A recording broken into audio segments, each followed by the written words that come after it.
Guys, ഞാൻ അല്ലിയാണ്. എല്ലാവർക്കും സുഖമാണെന്ന് വിശ്വസിക്കുന്നു. അപ്പോൾ നമ്മുടെ റോസിനെ ബാധിക്കുന്ന ചില പ്രശ്നങ്ങളാണ് ഞാൻ ഈ കാണിക്കുന്നത്. എൻ്റെ കമൻറ്റ് സെക്ഷനിൽ ഒട്ടുമിക്ക എല്ലാവരും വന്ന് ചോദിക്കുന്നതും ഇതിൻ്റെ പ്രതിവിധികളൊക്കെ തന്നെയാണ്. എങ്ങനെയാണ് നിറയെ പൂക്കളുണ്ടാവുന്നേ, ഈ മുട്ട എങ്ങനെ കരിയുന്നത് മാറ്റുന്നേ, റോസ് എങ്ങനെ ഇത്രയും പൂക്കളൊക്കെ തരുന്നേ, എന്തൊക്കെ വളങ്ങളാണ് ചെയ്യുന്നേ, ഇതൊക്കെ എല്ലാവരുടെയും ഡൗട്ടാണ്. എല്ലാവരും എപ്പോഴും ചോദിക്കുന്ന ഒന്നാണ്.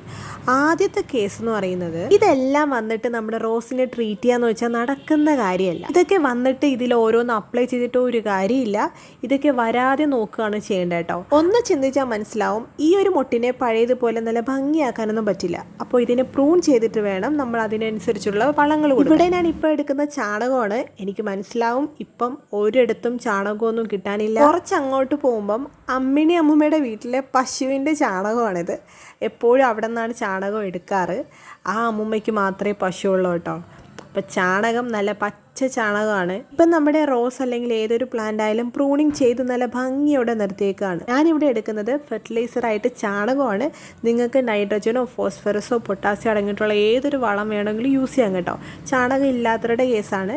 അപ്പോൾ ചാണകം ഇതുപോലെ നല്ല രീതിയിൽ അരിച്ചൊഴിക്കുന്നതാണ് അതിൻ്റെ. ചാണകം എങ്ങനെ ഇട്ടാലും നമ്മുടെ ചെടിച്ചട്ടിയിൽ പോച്ചകൾ വളരും, അല്ലെങ്കിൽ അതിൻ്റെ അകത്ത് ഒരുപാട് പുഴുക്കളും പ്രാണികളൊക്കെ ഉണ്ടാവും. പിന്നെ മാക്സിമം കുറയ്ക്കാൻ വേണ്ടിയിട്ടാണ് ഇങ്ങനെ അരിച്ച് യൂസ് ചെയ്യുന്നത്. റോസിന് എപ്പോഴും ഫെർട്ടിലൈസർ മാത്രമല്ല കേട്ടോ, ഒരു ഫാമിലി പാക്ക് പോലെയാണ്. അതായത് ഫെർട്ടിലൈസർ വേണം, ഒരു പെസ്റ്റിസൈഡ് വേണം, പോട്ടി മിക്സ് മെയിൻ്റനൻസ് ഉണ്ട്, കൂടാതെ പ്രൂണിങ് ഉണ്ട്. ഇത്രയും കാര്യങ്ങളാണ് ഇന്നത്തെ വീഡിയോയിൽ പറയുന്നത്. അപ്പോൾ ചാണകം നല്ല രീതിയിൽ കലക്കി അരിച്ചെടുക്കുന്നുണ്ട് കേട്ടോ. ഇത് ചെയ്യുന്നതിൻ്റെ ഇടയ്ക്കാണ് ഒരു കാര്യം വിട്ടുപോയത്.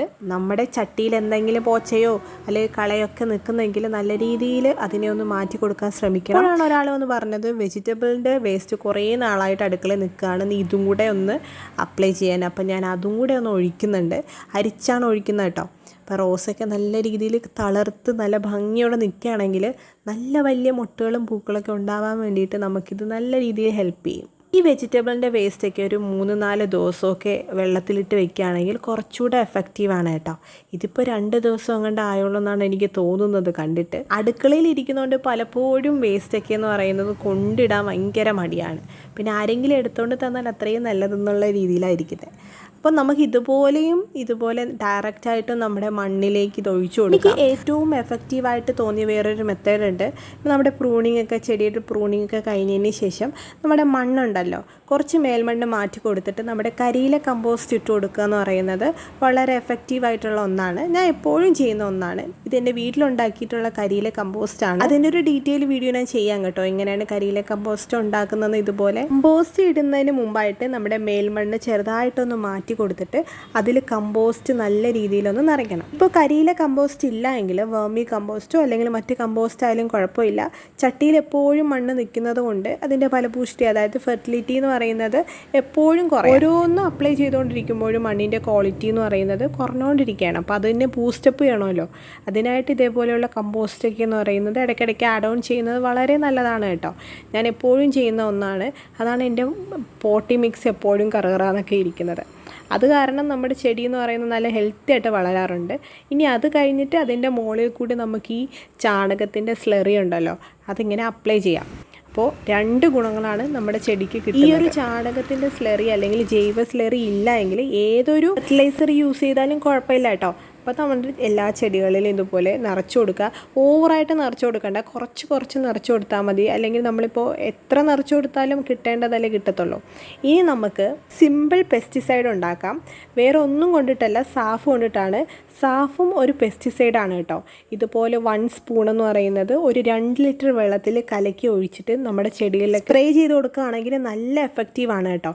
ഞാനതിൻ്റെ റിസൾട്ടൊക്കെ കാണിച്ചു തരാം. ഒരു സ്പ്രേ ബോട്ടിൽ ഞാൻ ഫ്ലിപ്കാർട്ടിൽ നിന്ന് വാങ്ങിയതാണ് കേട്ടോ. ഏകദേശം 2 വർഷമൊക്കെ ആയിട്ടുണ്ട്. നല്ല രീതിയിൽ വർക്ക് ചെയ്യുന്നുണ്ട്. സാഫ് സ്പ്രേ ചെയ്യുന്നതിന് മുമ്പായിട്ടാണ് കേട്ടോ നമ്മൾ ഈ ചാണകത്തിൻ്റെ സ്ലറിയൊക്കെ ചെടികൾക്ക് ഒഴിച്ചു കൊടുക്കുന്നത്. അപ്പോൾ അതിൻ്റെ റിസൾട്ട് കാണണമെങ്കിൽ ഇതൊക്കെയാണ് ഇതിൻ്റെ റിസൾട്ട് എന്ന് പറയുന്നത്. നമ്മുടെ ചെടിയിൽ പൂക്കളൊക്കെ നല്ല രീതിയിൽ വലിപ്പം ഉണ്ടാവാനും നമ്മുടെ ചെടിയൊക്കെ നല്ല ഭംഗിയോടെ പൂത്ത് നിൽക്കാനൊക്കെ നമ്മൾ ഈ ചാണകം എന്ന് പറയുന്നത് ബെസ്റ്റാണ്.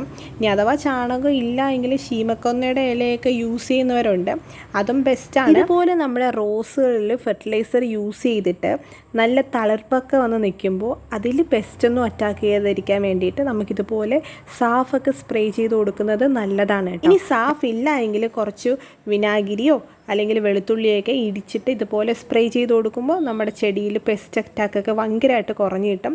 അപ്പോൾ സാഫ് ഇതുപോലെ സ്പ്രേ ചെയ്തപ്പോൾ എനിക്ക് നല്ല റിസൾട്ടാണ് കിട്ടിയത്. ആമസോണിലും ഫ്ലിപ്കാർട്ടിലൊക്കെ നമുക്ക് ഈ സാഫ് മേടിക്കാൻ കിട്ടും, അല്ലെങ്കിൽ അടുത്തുള്ള വളക്കടയിലൊക്കെ മേടിക്കാൻ കിട്ടും.